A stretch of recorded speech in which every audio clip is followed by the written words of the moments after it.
In this episode, I'll be sharing some of the most effective ways to manifest love and some of the mistakes to stop making. So let's get started. Hi, I'm Katie, and after many years as a struggling single mum, I transformed into a highly successful manifester with multiple businesses, better relationships, financial abundance, and way more peace, joy, and happiness in my life. Each week, I share the real secrets around how to manifest successfully, as well as the amazing and sometimes crazy lessons I've learned along the way, so that you can apply it all to your own manifesting, transforming your life from the inside out. This is That Manifesting Podcast. Welcome back to That Manifesting Podcast. I am so excited about today's show because it's all about love. When I first started my work as a mentor to other people, I thought the number one thing I would get asked about was how to manifest love. But it wasn't. The number one thing I got asked about was how to manifest love. And that just makes me feel all warm and fuzzy inside, because no matter what's going on in the world, all the darkness, all the horrible things that happen, ultimately, the majority of people want to feel love in some capacity. Now, full disclaimer, I am happily single. Like really happily single. And I've got no immediate plans to change that. I like going on dates. I like meeting people. But I've got no immediate plans to try and find the one, because I'm just quite happy with where I'm at in my own life by myself. But that said, I love love. It is something that I never get tired of talking about. It's something that I never get tired of helping other people to achieve, because nothing makes me happier than helping my clients go from lonely, shitty dates to manifesting either a better dating life or happiness as a single person, or even their soulmate relationship, whatever love looks like for them, whether that's by themselves, just feeling good about their own life, or that better dating life and their dream relationship. It just fills me with joy. Now, before I get into the episode, I wanted to tell you about something that's coming up that's linked to love. I'm creating a secret podcast that shares the 3 subconscious beliefs that will stop you from manifesting love. And this is information that I've learnt through my own life, but also through all the people that I've worked with on their own love lives. There are 3 distinct subconscious beliefs that are playing a huge part in stopping people from manifesting love, even if they feel like they're doing all the right things. Now, as I said, this is a secret podcast, so those episodes will not be drop in as these ones do every Wednesday. If you want the secret podcast, you've got to sign up for it. If you want to do that, super easy. Just click the link in the notes below and submit your details. And as soon as it's ready, I will send it to you and you can listen to it. I'm just pulling it together now and it is going to be brilliant. I like what I do on the podcast, but I have to keep it brief and quite high level because I don't want you all to get bored. This secret podcast is going to go a lot deeper than you would normally find on my other episodes. So if that's something that you're interested in, click the link and sign up. Okay, back to the episode. This episode came about because I often like to do random YouTube searches about manifesting just to see what people are talking about. I think I secretly have a hope that the industry is changing and people are actually being more truthful about what it takes to manifest. Sadly, that didn't happen with this search. I searched about how to manifest love, and what I found honestly hurt my heart and pissed me off in equal measure, because it was the same old baloney that's always being shared. It's things like scripting. If you don't know what scripting is, it's where these people tell you that if you write a certain statement out, say 55 times a day for 55 days, then what you want will manifest. That's what scripting is. Or there's things like rituals with your mobile phone. Now, I sound really judgy here. I did try one of those rituals with my mobile phone. I will be honest about that. And of course, it didn't work. It was supposed to get my dream person to text me the next morning. And of course, they didn't. The only text I got was from my mobile phone provider telling me how much my next bill was. They absolutely were not my dream person. Everything I found on YouTube was focused on everything that didn't work. And that's why I wanted to do this episode. My ask of you is, if you enjoy this episode, please leave a review. Please share it with somebody else who's single and finding dating really hard, because I need to reach as many people as I can with the right information about manifesting love, because there is so much that's being peddled that is just wrong, and all it does is hurts people when it doesn't work. And that just turns my stomach. Please help me get the word out to other singles that you don't have to do these stupid things. Okay, let me just climb off of my little soapbox there. That was just me going off on a rant because I feel so strongly about it. Let's get back to the topic of the conversation. The first thing that I want to cover is the most common misconception about manifesting love. Well, I'll say the most. It's one of the most common misconceptions, and that is that you have to be laser focused in every aspect of your ideal partner to manifest them. Now, you do have to be very clear in what you want, but where people fall down with this is they take this advice and they approach it by focusing on external characteristics that they want in a partner. So it will be things like they have to look a certain way, they have to have this much money, they have to be this tall, they have to have a certain job. Those are the wrong things to focus on. It's counterproductive when you are focusing on those types of things. It just leads to disappointment and frustration, because here's what tends to happen. When you only focus on those external characteristics, it becomes sometimes easy to meet those types of people. But what happens? Usually they're absolute shits. They will treat you badly. They will ghost you. They won't return your texts. Okay, they're 6'2", they're dark hair, blue eyes, got a brilliant job, loads of money, but they're absolute gobshites. And that's why it's counterproductive. Because all you're focusing on is a set of characteristics. It's not focusing on the thing that matters, which is how you want to feel.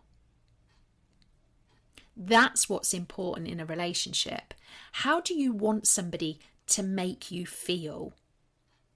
Now, when I say this to people, one of the things that comes up, it might be a thought that you're having right now, is, okay, if I don't focus on the external characteristics, I'm likely to get somebody that I don't find attractive.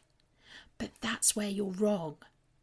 Because when you focus on how you want to feel, you build into that you are crazy attracted to the person that you're in a relationship with. There's no has to be 6'2". There's no has to have a certain job. It's just, I am crazy attracted to them, and they're crazy attracted to me too. You've removed all of the external characteristics, but you've still got your deal breaker in there of needing to find somebody attractive. Now, I don't know about you, but I've sometimes dated people or even been in relationships with people that maybe weren't my usual type, but there was something about them that I loved or found really attractive. That's what happens when you stop focusing on external characteristics and start focusing on the way that you want to feel. You get the right person that comes into your life, not the right person in terms of appearance, but wrong in everything else. Now, I read a really interesting article that talked about why people are so hung up on these external characteristics. And it was all around, it's the psychology of projection, and it's how desires for specific traits often are reflective of our own insecurities or unmet needs. So back in caveman times, this psychology of projection was really helpful, because you might be sitting in your cave thinking, oh my God, I don't know how to start a fire. I need to find someone who does. Or maybe it was, I don't know how to hunt a snaggletooth tiger or whatever was around at that time. I need someone who does, because it's critical to my survival. But the modern version of that power of projection is, say, wanting someone that looks a certain way because maybe subconsciously you don't feel that confident in your own looks. Or maybe the flip side is you're a 10 out of 10 and believe that you're a 10 out of 10, but then you also believe that you need a 10 out of 10, because if you're with anything less, it will look bad to other people and they'll judge you. Or maybe you want someone that's really confident because psychologically or subconsciously you have an unmet need of not being confident yourself. So as you can see, that old programming was really important for survival in caveman times.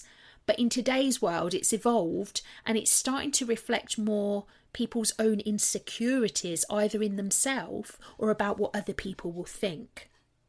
Now, the problem with all of that is that this sort of mindset is driven from lack. You don't have something, so you need it from someone else. Or you need to prove to other people that you are this kind of person, otherwise they'll think less of you. Manifesting is a mirror, so all you get back by having that mindset is more opportunities to feel that mindset. So that will be then why you could manifest ghosters or absolute shits. It's your insecurity magnified and then reflected back into your reality.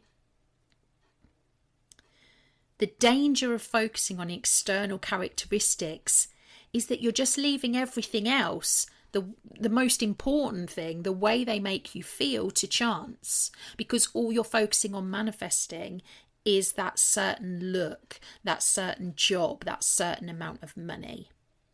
Now, here's what you should be doing instead. So the first thing is you have to stop focusing on who you want to meet and instead become the person that you want them to meet. That's a really important point, so I'm going to say it again. Stop focusing on who you want to meet and instead become the person that you want them to meet. This is about working on yourself to become a better, more attractive partner. What are the qualities that you admire in a potential partner? Do you have those qualities yourself? If not, start embodying them. Start becoming that person. If you want somebody who is kind, who is empathetic, focus on building those traits within yourself, because then you become an energetic match for the person that is going to treat you right and be the person that you want to be with. The second thing that you should be doing is aligning your actions, beliefs, and identity. So this really leads on from that first thing. And I know I'm probably preaching to the choir, because you hear it hopefully every week. You hear me saying this a lot, but it wouldn't be a manifesting episode with me if I didn't say it again. You have got to align your actions, beliefs, and identity with someone in a happy relationship, because that's what will change your outcomes. But I probably hear you asking, Katie, how do you do that when you're still single? How can I have the identity, actions, and beliefs of someone in a happy relationship when I don't have the happy relationship? I'm still single. There are ways to do this. So first of all, The first thing that you need to do first is think about the life that you want to live with a partner. Not in terms of, no, actually, yes, in terms of what would you do together?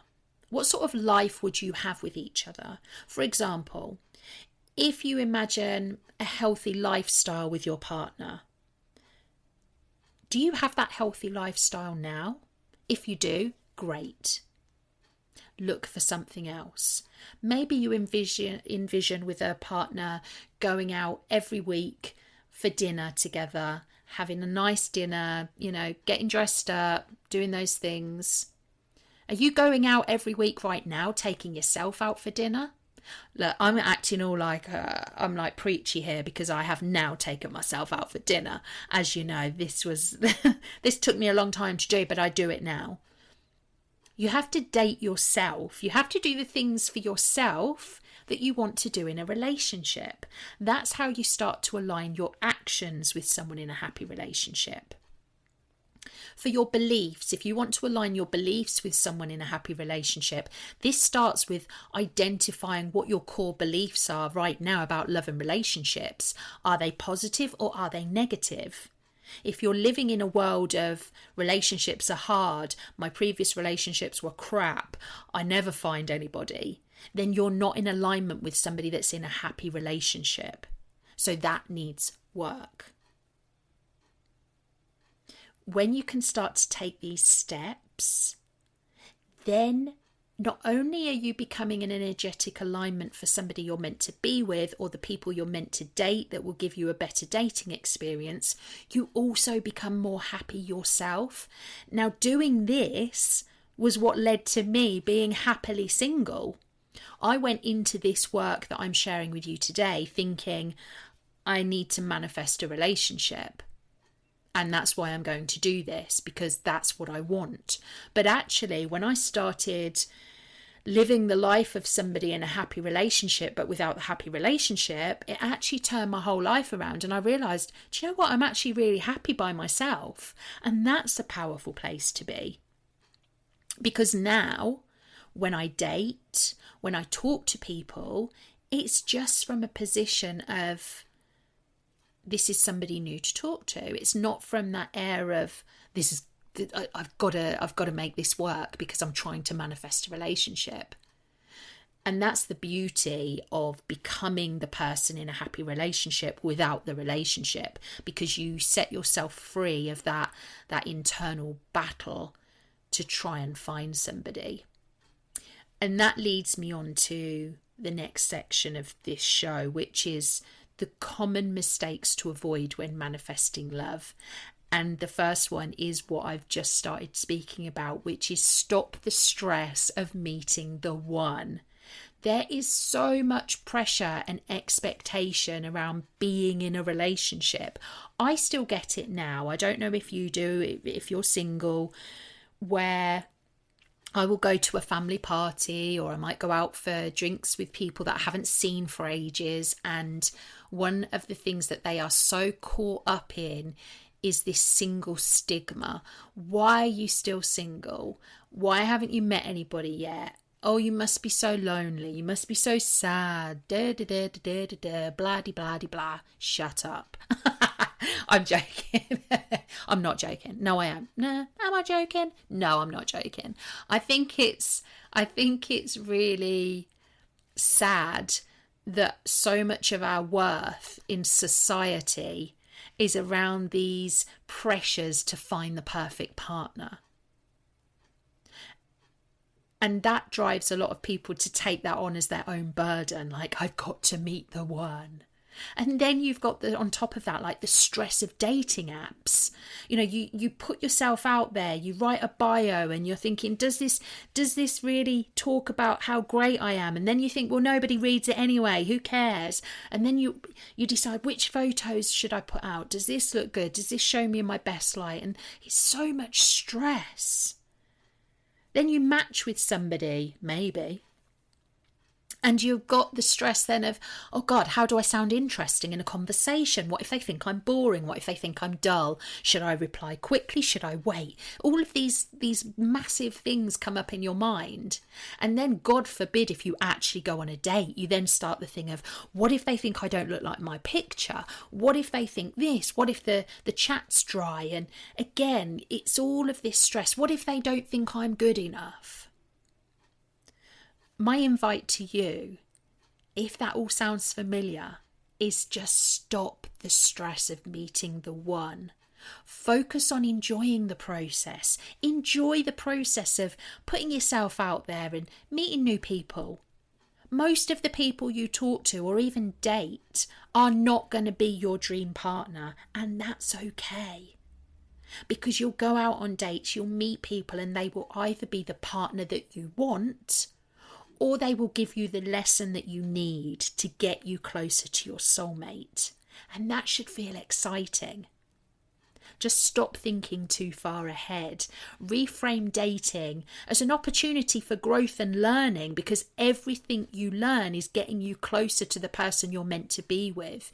This doesn't have to be an all or nothing interaction. Like they're either my soulmate or this was a waste of time. When you're looking at buying a house, you don't often buy the first house that you visit. You go and look around. You walk in. You don't walk into a house and think, oh my God, I've got to buy this house. I have to buy this house or it's been a complete waste of time. No. You go and look at houses and you think, I'm just going to have a look, see if I like it, have a wander around. That's the same with dating.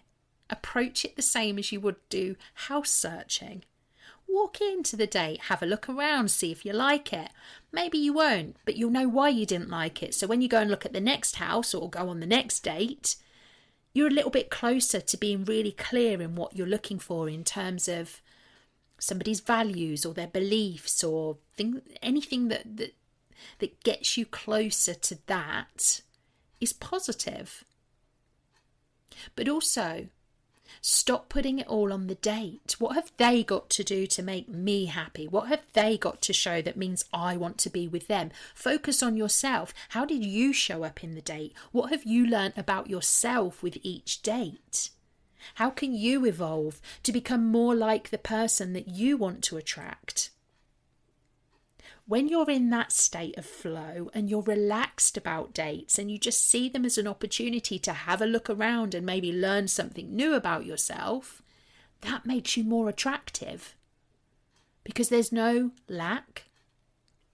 It's coming from a place of love, a place of abundance, a place of learning, a place of growth. And that sends out a vibe and an energetic pull that will make you more attractive. Okay, the next thing to stop doing, the next mistake to avoid making is overthinking and obsessing. I've done this before. When you're single and you're lonely, and it can sometimes feel like everybody around you is in a happy relationship, you open Instagram and it's full of couples loving on each other and having a fine old time. And it can lead to a sense of desperation because you don't have that yet. If you go on a date and you come home and it wasn't the greatest date and you feel that sinking feeling of, back on the dating app I go, you can become obsessed with wondering, is this going to happen for me? Am I ever going to meet somebody? Am I ever going to feel okay by myself? And let me tell you, you can. But you have to let go and trust the process. And I know that's easier said than done. I know that from first-hand experience. But it takes practice.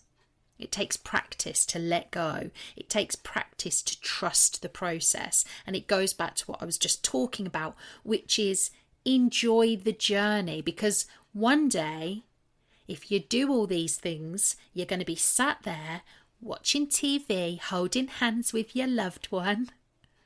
And you'll be able to look back and think, wow, what a journey that was. I went on some fun dates, I went on some rubbish dates, but with every single thing that I did, I learned something new about myself. And that is what's led me to this gorgeous person that I'm sitting holding hands with. That's where you want to get to. Now, the next mistake to avoid is ignoring red flags. Now, look, I was a queen of a red flag lover. If somebody had, I would collect red flags from men like, I don't know, like kids collect lollipops. If a man had a red flag, oh yes, bring him in.